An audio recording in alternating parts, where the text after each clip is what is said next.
오늘은 한 이야기로 말씀을 시작해 보고자 합니다. 박사 과정을 위해서 어느 수업 시간이 되었습니다. 교수님께서 칠판에 한 수학 문제를 내셨는데, 문제를 내시면서 이렇게 얘기했습니다. 이 문제는 이 땅에 아주 훌륭한 많은 수학자들도 아직까지 풀지 못한 문제입니다. 그러니까 여러분이 이 문제에 1시간 정도 한번 씨름을 해보세요. 풀지는 못하겠지만 많은 도움이 있을 겁니다. 이렇게 시작을 했습니다. 그래서 이제 학생들이 문제를 풀기 시작했고 5분 늦게 지각한 학생이 있었습니다. 앉았더니 앞에 칠판이 보이고 사람들이 다 문제를 풀고 있어요. 그래서 저 문제를 풀어야 되나 보다 라고 생각을 하고 이 학생이 문제를 풀다가 그 수업이 끝날 때까지 문제를 다 풀었다라는 기적 같은 이야기가 있습니다. 문제를 풀 수 있었던 이유는 교수님의 이야기를 듣지 못했기 때문에 이 문제는 훌륭한 수학자들도 풀지 못한 문제다라는 전제가 사라지고 나니까 이 학생에게는 그 문제는 어떤 문제입니까? 교수님이 내준 숙제 같은 문제였던 거죠. 그래서 고정관념과 사고의 틀이 갇히지 않았고 이 문제를 풀 수 있었다라고 이야기를 합니다. 우리도 많은 순간 우리의 경험과 사고의 틀 안에서 벗어나서 어떤 것을 생각하고 이해하는 것이 굉장히 어려울 때가 있습니다. 저 여러분이 아무리 내가 좀 창의적인 사람이다, 나는 그래도 독창적인 생각을 할 수 있다라고 생각하지만 그 모든 것도 내가 지금까지 배운 것, 경험한 것, 본 것, 여기 안에의 사고에 우리는 많은 순간 갇혀 있다라고 볼 수 있을 겁니다. 그래서 자주 이런 표현을 쓸 때가 있습니다. 내 생각에는 말이야 라는 표현을 쓸 때가 있습니다. 저희 집 3살짜리 꼬망이도 씁니다. 아빠 내 생각에는, 아빠 나는 이렇게 했으면 좋겠어, 이렇게 얘기를 합니다. 각자의 경험이, 그 아이는 그 3년이라는 시간에 그 3살의 경험이 있는 거고요, 여기 계신 저와 여러분에게는 각자의 인생에 살아온 시간의 경험 동안 내 생각에는 라는 것이 많이 축적되어 있을 겁니다. 그 이상을 넘어가기 어려운 게 우리의 현실이고, 오늘 말씀에 나오는, 성경에 나오는 사람들도 사실은 그와 같았을 겁니다. 그들도 자신이 경험했던 것, 자신이 사고했던 것 이상을 넘어서기는 아주 어려웠을 겁니다. 오늘 말씀에는 정말로 충격적인 이야기를 우리 소개하고 있습니다. 말씀이 너무 익숙해서 그냥 지나가셨는지 모르겠지만 누가 잉태했다라고 이야기를 하고 있냐면요, 처녀가 잉태했다라고 이야기를 하고 있습니다. 남자를 알지 못하는 여인이 잉태했습니다. 그 잉태케 한 분이 성령님이시고 하나님의 약속이 임하기 위해서 그 여인이 잉태했습니다 라는 이야기를 마태복음 1장 23절에서 이사야의 말씀을 인용해서 얘기를 하고 있는 겁니다. 한 번 더 말씀을 찾아보도록 하겠습니다. 함께 읽겠습니다. 보라, 처녀가 잉태하여 아들을 낳을 것이요 그의 이름은 임마누엘이라 하리라 하셨으니 이를 번역한즉 하나님이 우리와 함께 계시다 함이라. 아멘. 너무나도 놀랍게도 요셉이 이 말씀을 믿습니다. 그리고 천사의 말을 들은 요셉은 의심하지 않고 마리아를 아내로 삼아서 이 아이를 키우게 됩니다. 그런데 우리도 이 사실을 믿습니다. 동정녀 마리아에게 예수님이 나셨음을 믿으시죠? 안 믿으시는 분은 또 큰일 나는 겁니다. 우리는 믿습니다. 그런데 이것을 우리의 현실의 이야기로 한번 가져와 보겠습니다. 저 여러분이 사는 이 시대, 나와 아주 가까이 알고 있는 어떤 여인, 남자를 알지 못하는 처녀가 어느 날 아이를 배워왔습니다. 그리고 우리에게 얘기를 합니다. 성령께서 잉태하여 이 아이를 임신하게 하셨습니다. 저 여러분 머릿속에 무슨 생각이 들까요? 어떤 놈일까? 이런 생각이 들지 않겠습니까?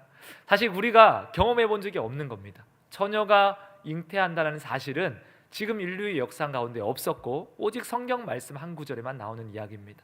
그것이 우리의 삶 가운데 펼쳐지는 것은 또 다른 이야기일 겁니다. 성경에는 있지만 내 삶 가운데 그것이 펼쳐지면 그럴 수가 있나? 다른 남자가 있지 않을까? 이것이 우리의 사고의 경험의 틀 안에 갇혀 있는 생각일 겁니다. 오늘 이 말씀도 그렇고요, 또한 마태가 예수님의 탄생을 알리기 위해서 인용했던 말씀이 이사야 7장의 말씀인데, 이 7장에 나오는 아하스 왕도 자신의 경험 아래에서 하나님을 믿고 있었습니다. 시대에 대한 이야기를 잠깐 해보도록 하겠습니다. 아하스 왕이 통치하던 시대는 주전 734년입니다. 아수르가 엄청나게 많은 강대국이 되어서 수많은 나라들을 정복했던 시기가 바로 이 시기입니다. 이스라엘도 마찬가지였고요, 그리고 아람이나 북이스라엘 이 모든 나라들이 다 이 종속국으로 아수르 밑에 들어가 있었습니다. 근데 이 아수르 안에서 이제 내전이 발생을 하고 내부 경제와 정치가 굉장히 혼란스럽다라는 이야기들을 이들이 들은 거죠. 그래서 이때다, 우리가 독립하자, 우리가 반란을 일으키자라고 북이스라엘과 아람의 왕이 협력하여서 이제 반동맹, 반아수르 국가를 연합하게 됩니다. 그리고 그들이 찾아와서 이야기합니다. 아하스 왕에게, 남유다에 있는 아하스 왕에게 당신도 우리와 함께 동맹을 맺자라고 얘기하는데 아하스 왕이 거절을 합니다. 나는 당신들과 함께 반아수르 동맹을 맺지 않겠습니다. 그러니까 화가 난 아람과 북이스라엘 왕이 이 나라를 쳐들어온 거죠. 남유다가 혼자서 두 나라를 전쟁을 치룰 힘이 없으니까 두려움에 떨고 있습니다. 이걸 어떻게 해야 할까? 그때 하나님께서 아하스 왕에게 찾아오십니다. 그리고 이사야 선지자를 통해 말씀하시기를 내가 너희의 나라를 멸망시키지 않을 것이다. 오히려 아람과 그 북이스라엘이 자신의 나라로 돌아갈 것이고 그들이 오히려 멸망을 당하지 나는 너희를 지켜줄 것이다. 그러므로 너희가 이 말씀을 붙들고 내게 징조를 구하면 어떤 징조든지 내가 보여주겠다라고 이 왕에게 하나님께서 말씀을 하고 있습니다. 하나님께서 우리에게 어떤 언약의 말씀을 주시고 징조를 구하라 그러면 우리는 보통은 구할까요? 안 구할까요? 당연히 구하겠죠. 하나님, 그러면 나는 이런 것들 보여주시면 내가 믿겠습니다. 얼마나 좋은 기회예요. 하나님께서 구하라고 하시는데 당연히 구해야겠죠. 근데 아하스는 이렇게 말합니다. 이사야 7장 12절입니다. 말씀을 한번 보겠습니다. 아하스가 이르되 나는 구하지 아니하겠나이다. 나는 여호와를 시험하지 아니하겠나이다 한지라. 아멘. 믿음의 말 같이 보이기도 합니다. 내가 어떻게 하나님을 시험할 수 있겠습니까? 라는 말처럼 보이지만 사실은 아하스의 왕의 깊은 마음 가운데 뭐가 있냐면요, 불신이 숨겨져 있습니다. 굳이 하나님이 필요치 않습니다 라는 마음이 그 안에 들어와 있는 겁니다. 왜냐하면 이 아하스 왕이 무엇을 했냐면요, 이미 아수르 왕에게 많은 돈을 보내었고 우리나라를 좀 도와주세요 라고 얘기가 다 되어 있는 상태입니다. 그러니까 굳이 하나님께 의지하지 않아도 이 아하스 왕의 생각에는 더 쉽고 더 빠르고 더 좋은 방법이 있는 거죠. 아수르를 배신한 나라들에게, 아수르에게 일러 바치면 되잖아요. 당신들을 배신한 두 나라가 나를 치러 옵니다. 나는 당신 편이 오니 당신이 나를 좀 지켜주세요. 얼마나 쉽고 빠른 방법이겠습니까? 아하스 왕의 입장에서는 이게 최고의 방법이었습니다. 그러니까 하나님이 와서 이렇게 말씀하시는 거죠. 내가 너를 지켜주겠다. 근데 아하스가 무슨 얘기를 합니까? 아닙니다, 하나님. 내 생각에는 하나님 그렇게 하실 이유가 없습니다. 이미 내가 다 조치를 취해놨으니 하나님은 가만히만 계시면 됩니다 라고 이 왕이 이야기를 하는 겁니다. 어떻습니까? 우리의 모습이 이 가운데 보여지지 않습니까? 우리가 많은 순간 인생을 살아가면서 하나님께 그렇게 얘기할 때가 있습니다. 하나님께 엎드리는 것보다 더 쉽고 빠른 방법이 우리 안에 있습니다. 얼마든지 뭔가를 의지할 거 우리 안에 있는 거죠. 그러면 하나님께 나와서 하나님 도와주세요 라고 얘기하기보다는 그냥 내가 할 수 있는 물질적인 해결의 방법, 사람을 찾고 사람을 동원하는 방법, 권력을 동원해서 그 사건을 해결하는 방법, 다양한 방법들을 우리는 쉽게 선택을 합니다. 왜냐하면 세상에 많은 사람들이 그 방법을 선택하고 있고 그것이 또 상식적인 방법이다라고 생각을 할 수 있기 때문입니다. 그래서 아하스 왕도 당연하게 아수르를 배신한 나라들이 쳐들어오니 아수르에게 돈을 주고 나를 좀 도와주세요, 하나님은 가만히 계세요 라고 내 생각대로 그 일을 처리해 버렸습니다. 과연 그런데 그의 생각대로 그 일이 흘러갔을까? 하나님께서 그 다음 말씀을 7장 말씀에 연결해서 경고의 말씀을 주고 있습니다. 너의 생각에는 아수르가 너를 지켜줄 것 같지만 아수르는 그 북이스라엘을 멸망시킬 것이고 아람의 나라를 칠 것이고 그 침략의 야욕을 멈추지 않고 너의 나라도 멸망할 거다. 이것이 하나님의 경고의 말씀이었습니다. 결국은 남유다도 멸망할 겁니다. 지금 누가 그 팔레스타인 지역에 아수르를 끌어들였냐면 아하스 왕이 끌어들인 겁니다. 와서 도와주세요라는 것이 빌미가 되어서 팔레스타인에 있는 모든 나라가 아수르에게 정복당할 위기가 지금 닥친 겁니다. 인간의 생각으로는 그것이 좋은 방법이고 잘 될 줄 알았지만 결과적으로는 어떻습니까? 망하는 길이었습니다. 그때 하나님이 이런 말씀을 하십니다. 그러나 나는 너희를 망하게 두지는 않을 것이다. 너는 징조를 구하지 않았지만 나는 너에게 징조를 줄 것이다. 너는 나를 신뢰하지 않지만 나는 너희의 조상 다윗과의 약속을 지킬 것이고 나는 신실하신 하나님이다. 그것이 우리가 너무나도 잘 알고 있는 이사야 7장 14절의 언약 징조의 말씀입니다. 함께 읽겠습니다. 그러므로 주께서 친히 징조를 너희에게 주실 것이라. 보라, 처녀가 잉태하여 아들을 낳을 것이요 그의 이름을 임마누엘이라 하리라. 아멘. 익숙한 말씀이죠. 마태가 인용했던 그 말씀은 이사야에 하나님께서 이미 우리에게 주셨던 말씀입니다. 처녀가 잉태하여 아들을 낳을 것이고 그 아들의 이름이 무엇입니까? 임마누엘. 너희는 나를 배척하고 버릴지라도 나는 너희와 함께할 것이다. 이것이 하나님의 약속이었습니다. 그리고 예언대로 실제로 그 일이 일어납니다.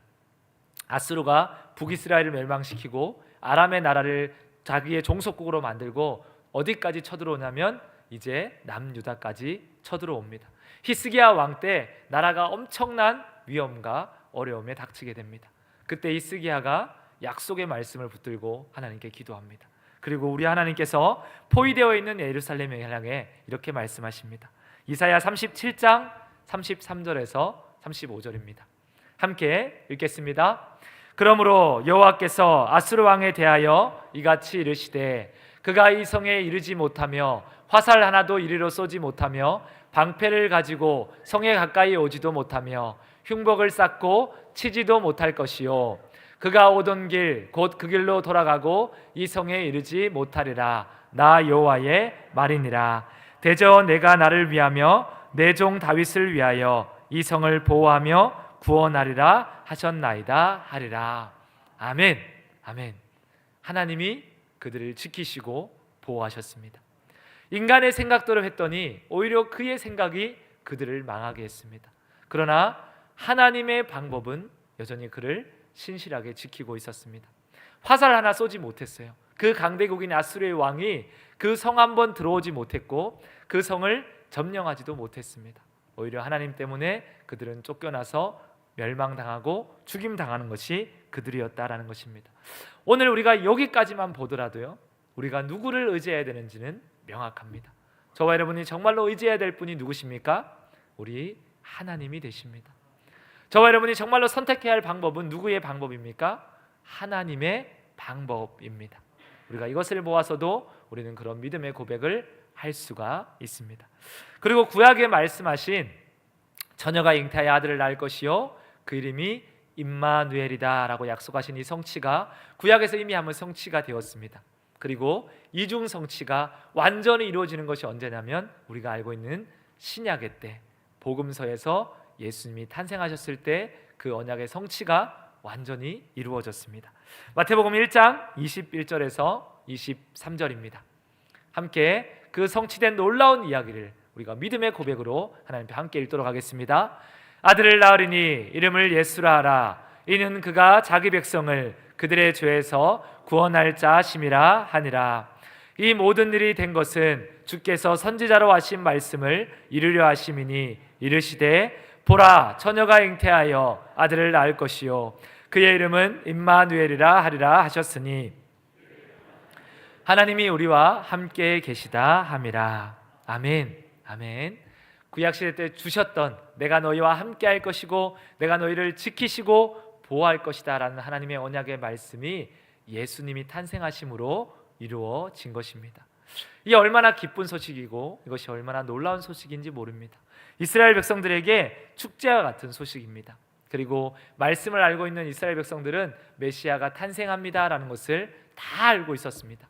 그리고 그들에게 이 소식이 들려졌으니 그들이 응당 기뻐하고 즐거워해야 됩니다. 그러나 실제로는 예수님의 탄생을 반기는 이가 거의 없었습니다.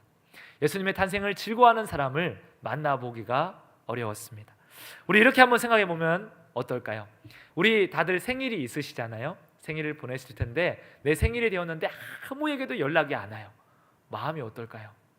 누구도 나의 생일을 축하해 주지 않습니다. 집에 갔더니 아무도 몰라요. 아내도 모르고 남편도 모르고 자녀도 모르고 생일 케이크 하나 못 얻어 먹었습니다. 미역국도 못 얻어 먹었어요. 어떤 마음이 드실까요? 아마 나를 아무도 사랑하지 않나 보다. 그때부터 삐짐이 시작되는 거죠. 우리 하나님이 정말로 인간적인 생각이었다면 얼마나 삐지셨을까 제가 생각을 좀 해보게 됩니다. 얼마나 속상하셨을까. 그런데 그 하나님이 오셨는데 누구도 관심을 가지지를 않습니다. 누구만 관심을 가지냐면요, 동방에서 온 박사들만 그 하나님의 탄생을 보면서 찾아옵니다.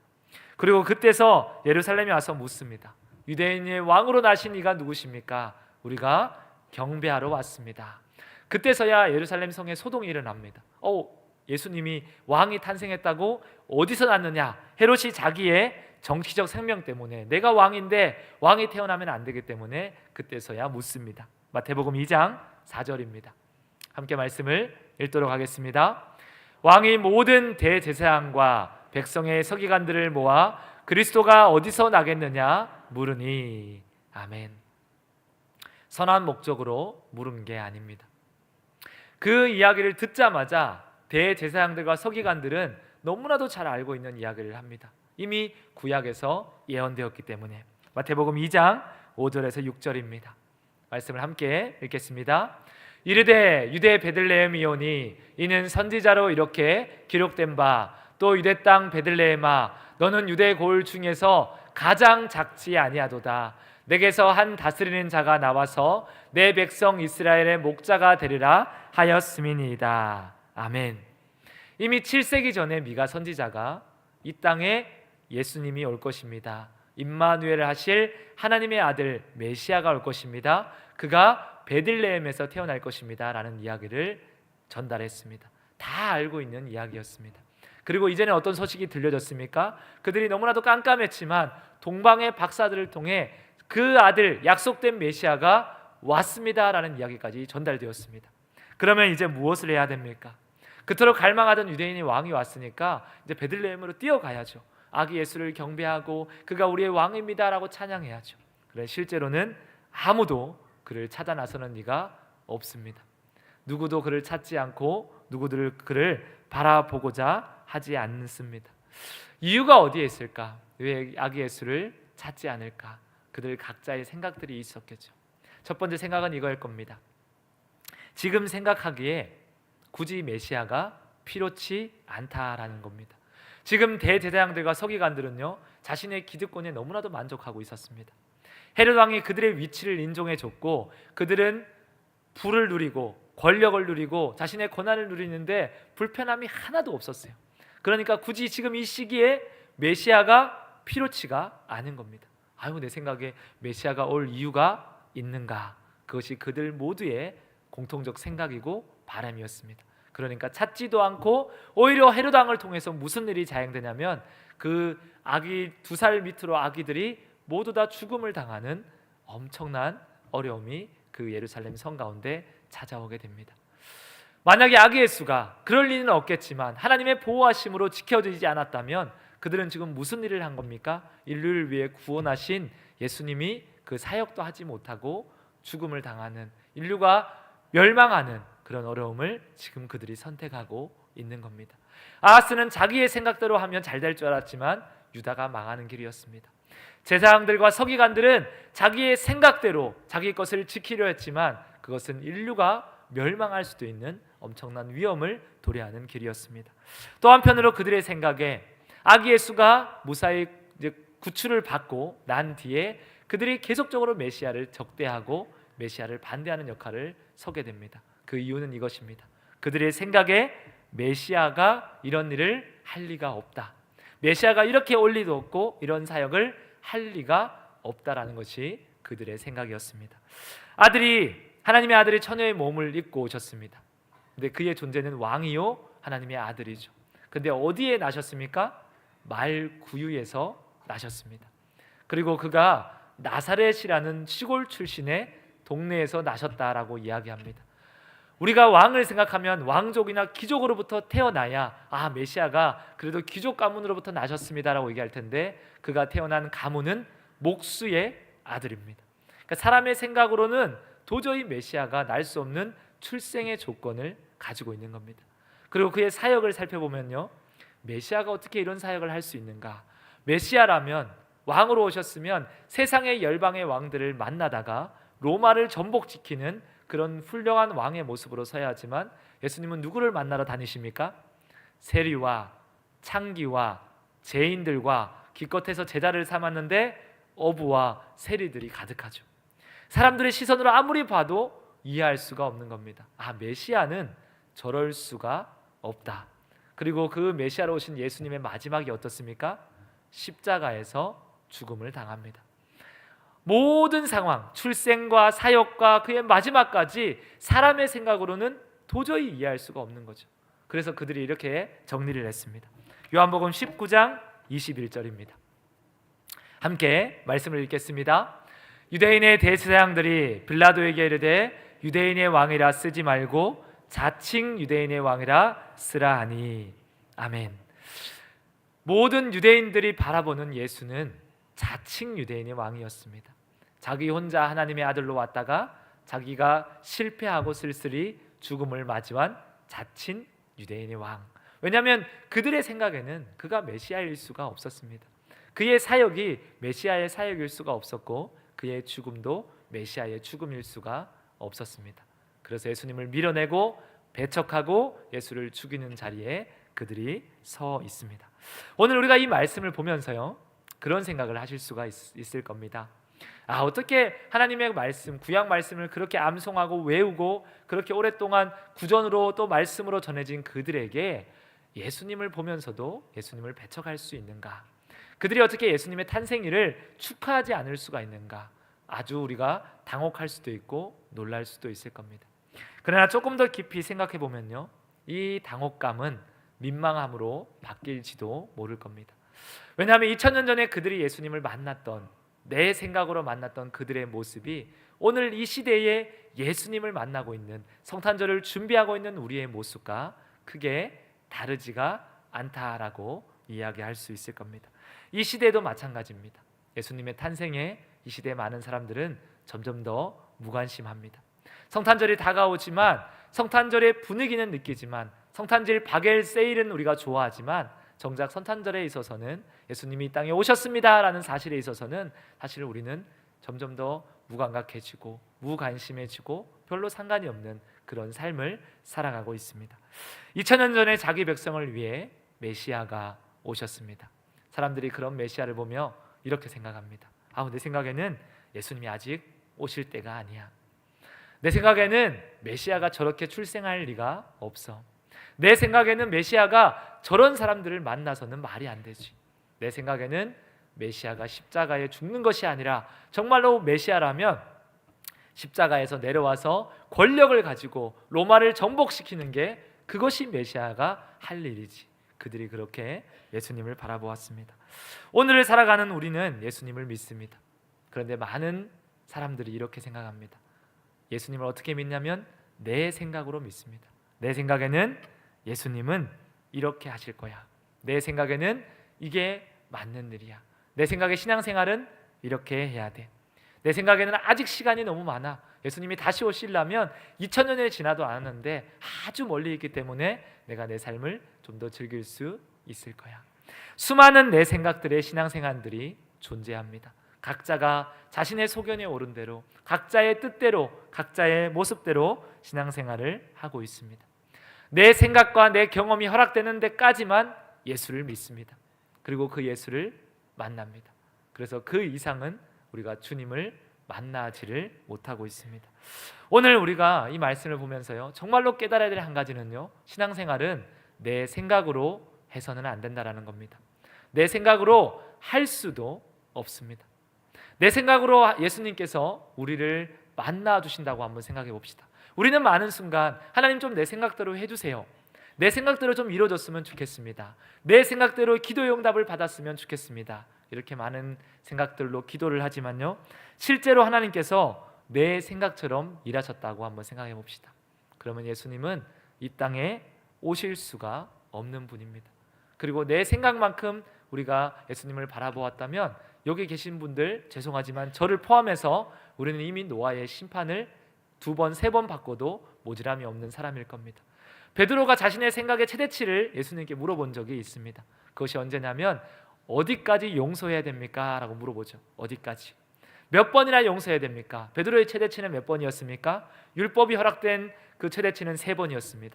베드로는 7번이었어요. 내가 7번까지 용서하면 되겠습니까? 라고 예수님께 물어봅니다. 예수님은 무슨 말씀을 하십니까? 7번씩 70번이라도 네가 용서하라 라고 얘기하죠. 그게 예수님의 생각이고 우리의 생각과 차이입니다. 예수님이 만약에 우리의 생각으로 우리를 바라보셨다면요, 이미 우리를 포기하셨을 겁니다. 이미 우리의 구원은 이루어질 수가 없습니다. 우리 생각에 어떻게 하나님의 아들이 십자가를 지십니까? 어떻게 하나님의 아들이 낮은 곳으로 오실 수가 있겠습니까? 그렇게 생각했다면요, 우리의 구원은 일어날 수가 없습니다. 내 생각대로 하나님을 만났다면 우리가 그 하나님께 받을 수 있는 은혜는요, 아주 작고 초라한 은혜였을 겁니다. 우리가 주로 많이 구하는 것이 하나님, 물질에 대한 기도, 건강에 대한 기도, 잘 살기를 바라는 기도입니다. 그것이 우리의 생각의 어쩌면 한계일 수 있죠. 그 한계에 갇혀서 하나님이 동일하게 우리에게 똑같은 은혜를 준다면요, 이 땅에서 받는 작은 은혜를 하나님이 우리에게 주실 수밖에 없을 겁니다. 그러나 하나님은 우리의 생각보다 크신 분이십니다. 하나님은 우리가 받기를 원하는 것보다 훨씬 더 큰 선물을 준비하고 계십니다. 우리가 그것을 정말로 믿으시고 하나님 앞에 하나님의 뜻을 구하는 은혜가 있으시기를 바랍니다. 우리가 말씀을 보면서요, 아하스 왕은 자기 생각대로 했다가 나라가 멸망할 뻔합니다. 유대의 지도자들은 자기의 생각대로 어린 아이들이 죽다가 인류가 멸망할 뻔했습니다. 자기 생각대로 예수님을 배척하고 밀어넣으면서 그 메시아를 알아보지를 못했습니다. 우리의 생각은 멸망할 수밖에 없습니다. 우리의 생각대로 하는 신앙생활은 망하는 길밖에 없습니다. 그러면 저와 여러분이 무엇을 해야 하나? 어떤 것을 하나님께 기도해야 될까? 예수님께서 그 모범을 보여주셨습니다. 마가복음 14장 36절입니다. 말씀을 함께 읽도록 하겠습니다. 이르시되 아빠 아버지여, 아버지께는 모든 것이 가능하오니 이 잔을 내게서 옮기시옵소서. 그러나 나의 원대로 마시옵고 아버지의 원대로 하옵소서 하시고. 아멘. 예수님도 예수님의 생각이 왜 없었겠습니까? 예수님도 자신의 생각을 기도하고 있습니다. 하나님은 모든 것을 다 하실 수 있는 분이십니다. 하나님의 계획대로 모든 것을 바꾸실 도 있는 분이십니다. 그러니 하나님, 내 생각에는, 내 마음에는 내가 십자가를 져야 하는 이 잔을 좀 치워주셨으면 좋겠습니다. 이게 예수님의 기도였습니다. 육체적 고통의 아픔의 두려움도 있었을 거고요, 더 두려운 것은 하나님과 단절되는 아픔이었을 겁니다. 예수님은 영원토록 삼위일체 하나님을 함께 계셨어요. 영원토록 사랑하시고 영원토록 교제하시고 떨어진 적이 한 번도 없으십니다. 그러나 이제는 인류의 모든 죄를 짊어지셔야 합니다. 죄를 짊어지신다는 건 하나님과 함께할 수 없다라는 사실을 의미합니다. 공의의 하나님은 죄와 함께할 수 없습니다. 그러므로 예수님은 십자가를 지는 그 순간 하나님과 단절이 되실 겁니다. 그리고 그 죽음 앞에 잠깐이지만 하나님과 완전히 단절되는 그 경험을 해야 합니다. 그것이 예수님에게는 너무나도 큰 아픔이었어요. 두려움이었습니다. 그래서 하나님께 기도한 겁니다. 이 잔이 피할 수만 있다면 나는 피하고 싶습니다. 하나님과의 단절을 경험하고 싶지가 않습니다 라고 이야기합니다. 그러나 그 뒤에 기도가 무엇입니까? 나의 원대로 마옵시고 아버지의 뜻대로 하옵소서라고 기도하죠. 당신의 생각에 있으셨지만 더 중요한 것은 하나님의 생각이요, 하나님의 뜻이요, 하나님의 사명이었습니다. 그것이 잘 되는 길이요, 그것이 모두가 사는 길이요, 그것이 축복된 길인 줄 알았기에 예수님은 자신의 생각을 내려놓고 하나님의 뜻을 구하는 기도를 올려드립니다. 오늘 우리가 신앙생활을 한다는 것은 내 뜻대로 한다는 것을 포기한다는 것을 의미합니다. 이제 나는 나의 주인이 바뀌었으니 내 뜻대로 사는 것을 포기합니다. 근데 수많은 사람들이 내 생각으로 여전히 하나님을 만납니다. 내 생각대로 신앙생활을 하고 내 생각대로 말하고 내 생각대로 행동하고 내 생각대로 교회를 다닙니다. 그러나 그것은 우리가 말씀을 제대로 이해하지 못하는 것입니다. 내 생각대로 살았던 수많은 사람들은 반드시 어떤 모습으로 섰냐면 하나님을 대적하는 자리로 나아갔습니다. 하나님께서 이루고자 하는 일을 막는 자리로 나아갔습니다.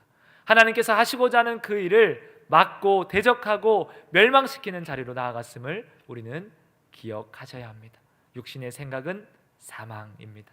그러면 무엇을 해야 합니까? 하나님의 뜻을 구하는 기도를 드려야 합니다. 그래서 우리의 기도는 내 뜻을 하나님께 관철시키는 것이 아니라 하나님의 뜻을, 하나님의 생각을 나의 생각으로 바꾸는 것입니다. 하나님의 생각이 내 안에 들어오셔서 하나님의 뜻이 나의 뜻이 되는 것이 우리의 기도입니다. 저와 여러분이 주일날 나와서 예배를 드린다는 것이 무슨 의미입니까? 하나님, 나는 내 힘으로 살 수 없사오니 당신이 나의 힘이 되어주시고 나는 나의 모든 것을 두 손 두 발 들고 내려놓사오니 당신만을 의지합니다 라는 행동의 의미입니다.